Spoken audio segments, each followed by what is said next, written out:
beautiful stars. I hope that you're doing so well today. If you're new here, welcome to my channel. My name is Molly, and on this channel you will find booktube content and ranging all the way to fashion and lifestyle and thrifting. So if any of that makes your heart happy just as it does mine, then definitely click the subscribe button, join our beautiful star family, and like this video if you like it. That helps my channel grow into a beautiful sunflower, and I love when I see the numbers go up. It just makes my heart so happy, and I just want to say thank you so much for subscribing and watching my videos. It really makes me happy, so thank you. For today's video, I'm going to do a what to be read.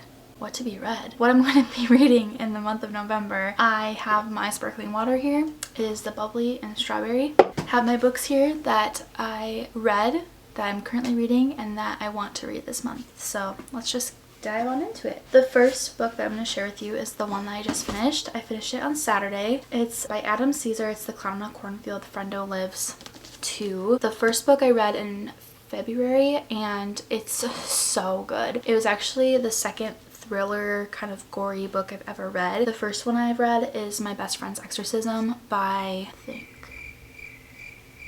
Grady Hendrix, and that actually just got turned into a movie on Amazon Prime or something, so I need to watch that. I don't have Amazon, but I'll figure it out. Kind of kicked off the just overall thriller kind of thing for me. I really actually like it. Clown on a Cornfield can be really gory. I really recommend this series though. The second one, I was very shocked by how well it tied together with the first one. Sometimes it doesn't always work out like that. It can depend on the storyline, but I'm glad how Adam made it work. It's so good. So compliments to him. They're both different, have the same vibes. It's kind of that revenge plot, and I just really like it. It's kind of like, okay, what's gonna happen next? You turn the corner and you're just not expecting it. Just found out that there's a third one in the works and a movie. You get a movie deal for the first book, so I am stoked. I actually had a dream that I was in the movie. It was really creepy. I don't even know if it will end up being exactly what my dream was like. I highly doubt it. I woke up and I was really confused.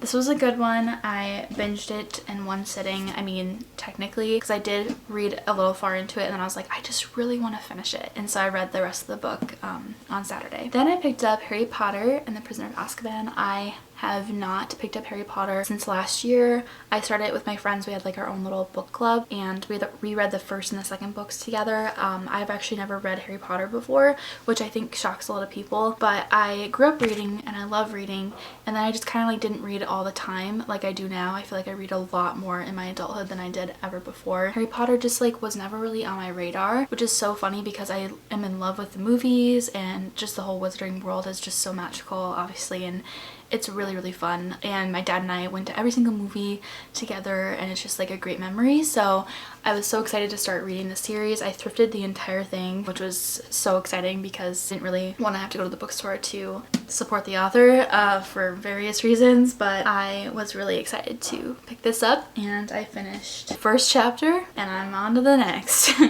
Next, I want to read Nora Roberts' Star of Fortune, which is it's book one of the Guardians trilogy, and I've seen Nora Roberts books all over the place when I go thrifting and when I'm at the Little Free Libraries, which I did get this one at a Little Free Library, but something about it and the storyline just sounded really good, and I was not expecting a Nora Roberts book to sound like that. And that's not any like harsh judgment towards her as an author, but I often see her books at Little Free Library, just like her and John Grisham and a bunch of other writers that I see at the Little Free Libraries that fill them up. I'm like, oh, it's just like one of those other kind of stories that, you know, I don't really connect with, but something about this one just sounds really good. It's a Greek island and people get led there, and it's kind of like an adventurous thing. Something about it reminds me of Christmas time. I don't know why, but I want to read it, even though it has nothing to do with the holidays. The last book I want to read is Meet Me in London by Georgia Tavolo, and it's so cute. It's a typical, I wouldn't say it's a young adult romance, but it's definitely a romantic book, a little bit of the comedy-esque. I think I read some of the reviews on Goodreads, and people said it was very similar to like a lot of other storylines out there. To me, it sounds like The Proposal, like the actual movie The Proposal with Sandra Bullock and Ryan Reynolds, but it's not exactly like that. So I think it'll be good to read this and just see what it's all about, and I obviously love London, so anything set in England is always a quick read for me. Those are all the books that I plan on reading this month. If you have any of these similar books on your TBR for the month, or just physical TBR in general, comment those down below. Let me know what you're reading down below in the comments. I always love hearing your thoughts and what you're currently reading, what you just read. I will see you in my next video. Until then, shine bright and take care. Bye!